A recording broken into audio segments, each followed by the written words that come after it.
اور پھر بتایا کہ دو فلاں چلے گئے، دو فلاں جگہ چلے گئے، دو فلاں جگہ چلے گئے۔ بعض لوگ مغالطہ عملی کا اتنا شکار ہو جاتے ہیں کہ اپنے آپ کو ائمہ سے بڑا سمجھ رہے ہوتے ہیں۔ آج مجتہدین، علماء کرام، علاقے کے معتبر، اداروں کے سرپرست، محلوں کے اور خاندانوں کے بزرگوں کے ساتھ اگر جوان توہین بدتمیزی کر رہا ہو یا ان کے حقوق کی پامالی کر رہا ہو یا اپنے حدوں سے باہر نکل رہا ہو تو یہ مغالطہ عملی کا شکار ہے۔ غور فرما رہے ہیں آپ؟ ماضی میں ائمہ کے ساتھ یہ ہوتا رہا۔ حد نہیں ہے کہ ایک شخص امام رضا سے آ کر یہ کہے، مغالطہ عملی تو دیکھیے، ایک شخص آ کر کہے کہ ظالم کے خلاف قیام کرنا واجب ہے یا نہیں۔ حضرت نے فرمایا ظالم کے خلاف، ظلم کے خلاف آواز اٹھانا واجب ہے۔ تو کہنے لگا پھر آپ کیوں نہیں اٹھاتے؟ یہ لہجہ بتا رہا ہے کہ کوئی چاہنے والا تھا، ورنہ کسی اور میں اتنی ضرورت نہیں تھی کہ امام سے آ کر یہ کہتا کہ پھر آپ کیوں قیام نہیں کر رہے ظالم کے خلاف۔ حضرت سے کہتا ہے کہ آپ ظلم کے خلاف آواز کیوں نہیں اٹھا رہے؟ چاشت کا وقت تھا، صبح 9-10 بجے کا وقت تھا۔ حضرت نے فرمایا بتاؤ نماز ظہر واجب ہے یا نہیں؟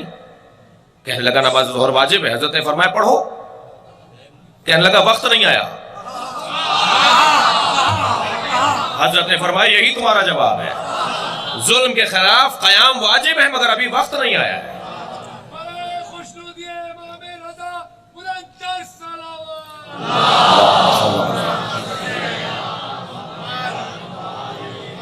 غور فرما رہے ہیں عزیزو؟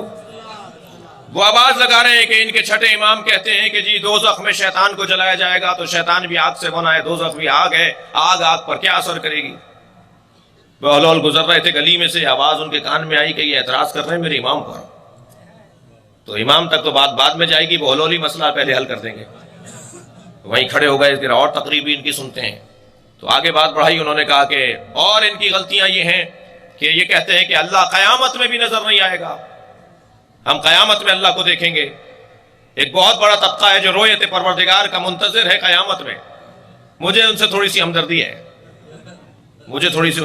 ہے، اور ہمدردی یہ ہے کہ کم سے کم انتظار تو ان کی طبیعت میں ہے۔ فرق اتنا ہے کچھ ناممکن کے منتظر ہیں، ہم ممکن کے منتظر ہیں۔ صلوات ہدیہ کریں نبی اور آل نبی کی ذات۔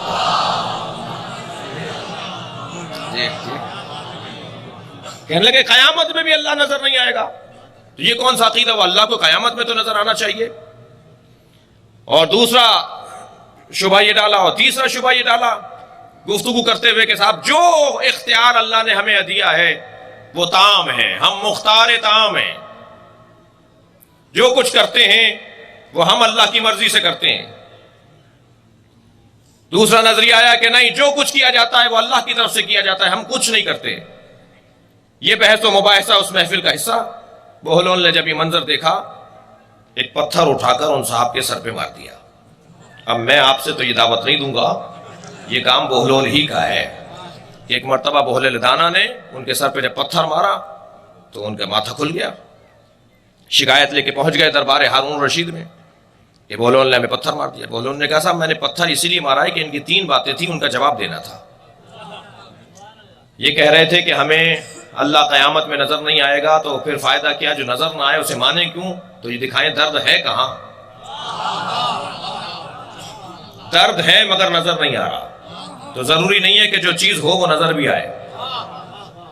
دوسرے یہ کہہ رہے تھے کہ شیطان آگ کا بنا ہوا ہے اور دوزخ بھی آگ ہے، یہ آگ پہ کیسے اثر کرے گی؟ جیسے مٹی نے مٹی پہ اثر کر دیا، یہ خود بھی مٹی سے بنے ہوئے ہیں۔ اور اگر سب کچھ اللہ کرواتا ہے اور ہمارا کچھ نہیں ہے تو پھر یہ پتھر بھی اللہ نہیں لگوایا ہے، پھر ہم سے شکایت کس بات کی ہے؟ عزیزان گرامی، مغالطہ عملی کا شکار لوگ، در حقیقت اس بیماری میں مبتلا انسان اپنے آپ کو متشابہات کا شکار کر لیتا ہے۔ یہ انسان متشابہات عملی کا شکار ہو جاتا ہے، اپنے آپ کو کچھ سمجھنے لگتا ہے، اور جس کی بنیاد پر یہ اتنا گم ہو جاتا ہے اپنے معاملات میں، اپنے آپ کو اتنا کھو دیتا ہے کہ پھر یہ غلط فیصلے کرنے پہ تیار ہو جاتا ہے۔ مگر محکمات رکھنے والے لوگ، وجود محکم جس کی طرف ہمیں رجوع کرنے کا کہا گیا ہے، وہ بتائیں گے کہ ہمیں ایسے مرحلے پہ کیا کرنا ہے۔ ہر زمانے میں ایک وجود ہونا ضروری ہے کہ جو آیت محکمہ پروردگار ہو، تاکہ لوگ اس کی طرف رجوع کریں اور اپنے متشابہات کو حل کریں، ورنہ انسان الجھتا چلا جائے گا۔ ہر زمانے کا ایک ہادی، ہر زمانے کا ایک رہنما بہت ضروری ہے۔ اور یہ تاریخ کی گواہی ہے کہ پروردگار عالم نے ہماری ہدایت کے لیے ایسی ہستیوں کو قرار دیا ہے، اور ان ہستیوں میں عظیم ترین وجود وہ جو آیات کامل اور آیات محکم اور انسان اکمل کہلاتے ہیں، وہ اہل بیت کا وجود ہے۔ انہوں نے اپنا کسی کام کے اندر کوئی شبہ نہیں چھوڑا، واضح بے باک فیصلے، روشن اور علنی باتیں، کسی طرح کے ان کے کام کے اندر کوئی دو رائے اور دو پہلو نہیں ہوتے تھے، متشابہات میں مبتلا نہیں کیا کرتے تھے اپنے لوگوں کو، بلکہ لوگوں کی الجھنیں دور کرنے کا اور اللہ نے انہیں ذمہ داری سونپی تھی، اور اس انداز سے انہوں نے اپنی ذمہ داریوں کو نبھایا۔ آپ دیکھیے کہ ائمہ عصمت و طہارت کی تمام ائمہ کی زندگی کو جب ہم اپنے لیے اپنا نمونہ عمل قرار دیں گے، تب جا کر ہمارے نظریات محکم ہوں گے۔ جس طرح قرآن کی ایک آیت پڑھ کر کوئی نظریہ نہیں بنایا جا سکتا، ایسے ہی کسی ایک امام کی زندگی کو اسوہ حسنہ بنا کر وہ جو قاعدہ نبی نے دیا، اولنا محمد، آخرنا محمد، اوسطنا محمد، کلنا محمد، ان سب کو اگر دیکھنا ہے تو ایک نگاہ سے دیکھو، اس لیے کہ یہ زمانہ بدلنے سے اپنے سیرت کو بدل رہے ہیں، اور ان تمام سیرتوں کو جب تم پیش نظر رکھو گے تو تمہاری الجھنیں دور ہوں گی۔ جسے شاعر نے 4 مصروں میں کیا خوب کہا ہے کہ امام جتنے ہیں ایک نور سے ہے سب کا خمیر، ہے ان میں سبھی محمد صغیر ہوں کہ کبیر، خیال ہے کہ نظر بندی مصور نے الٹ پلٹ کر دکھائی نہ ہو وہی تصویر۔ یہ در حقیقت ایک وجود ہے کہ جس کی ضرورت بدلتی گئی تو انہوں نے اپنے کردار کو تبدیل کیا ہماری ضرورت کے مطابق۔ اور تمام ائمہ کی زندگیوں کے پیش نظر اگر ہمارے سامنے امام مولا علی کی زندگی اسوہ حسنہ ہے تو امام رضا کی زندگی بھی ہمارے سامنے ہونی چاہیے۔ اور خبردار یہ تقسیم کرنا کہ ان کے مزاج میں یہ تھا اور ان کے مزاج میں یہ تھا، یہ بھی معرفت سے خالی باتیں ہیں۔ یہ نعرہ ہے، حدیث نہیں ہے کہ جیو علی کی طرح اور مرو حسین کی طرح، یہ کوئی حدیث نہیں ہے۔ ہر زمین کربلا ہے اور ہر دن عاشورہ ہے، یہ کوئی حدیث نہیں ہے، یہ نعرہ ہے، کسی اچھے شاعر کا مصرع ہے اور اچھے نعرہ لگانے والے کا اچھا نعرہ ہے جو پوری دنیا میں مشہور ہو گیا۔ لہذا یہ تقسیم کہ جیو علی کی طرح اور مرو حسین کی طرح، یہ تقسیم کوئی اچھی تقسیم نہیں ہے۔ جیو بھی علی کی طرح، مرو بھی علی کی طرح، جیو بھی حسین کی طرح، مرو بھی حسین کی طرح۔ ان تمام ہستیوں نے اپنی اپنی ذمہ داریوں کو الجھنوں سے نکالنے کے لیے جو سیرت ہمارے لیے چھوڑی ہے وہ قابل عمل ہے، قابل عمل ہے۔ اور پھر ان لوگوں نے جن کی پرورش کی ہے، توجہ چاہوں گا، جن ہستیوں کی انہوں نے پرورش کی ہے، سلمان فارسی، ابو ذر غفاری، مقداد اسود کندی، جی حضرت عمار یاسر، حذیفہ یمان، مالک اشتر، ان لوگوں کی جو زندگیاں انہوں نے بنائی ہیں، یہ گویا ایسا ہی ہے کہ جیسے کوئی اہل علم کتابوں کو مرتب کرتا ہے، ائمہ نے شخصیتوں کو مرتب کیا ہے، اور ہر شخصیت گویا مولا علی کی اور ان ائمہ عصمت و طہارت کی تالیف و تصنیف کی حیثیت رکھتی تھی۔ آپ دیکھیے کہ حضرت مالک اشتر جیسا کوئی سردار ہو جس کے نام سے دنیا کانپتی تھی، جن کی فضیلتوں میں ایک فضیلت یہ ہے کہ جب حضرت ظہور فرمائیں گے تو رجعت کے ذریعے جو لوگ واپس پلٹ کر آئیں گے، دوبارہ زندہ کیے جائیں گے، ان میں مالک بھی ایک ہیں، یعنی پہلے امام کے بھی لشکر کے سپہ سالار اور آخری امام کے لشکر کے بھی سپہ سالار، بڑا درجہ ہے مالک اشتر کا۔